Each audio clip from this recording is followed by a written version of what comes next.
1971 সালে মুক্তিযুদ্ধের সময় মানবতা বিরোধী অপরাধের অভিযোগে মৃত্যুদণ্ডপ্রাপ্ত মাওলানা আবুল কালাম আজাদের আপিল চলবে কিনা সে বিষয়ে শুনানি 17 আগস্ট।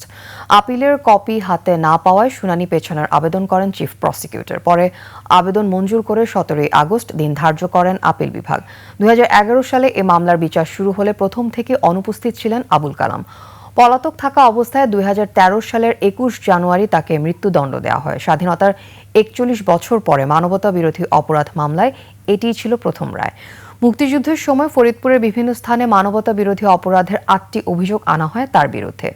আদালতে 7টি অভিযোগে তাকে দোষী সাব্যস্ত করা হয়। এর মধ্যে 3টি অভিযোগে মৃত্যুদণ্ড এবং 4টিতে যাবজ্জীবন দেন আদালত। ফাঁসির রায় হওয়ার প্রায় এক যুগ পর চলতি বছরের 21 জানুয়ারি ট্রাইব্যুনালে আত্মসমর্পণ করেন মাওলানা আবুল কালাম আজাদ।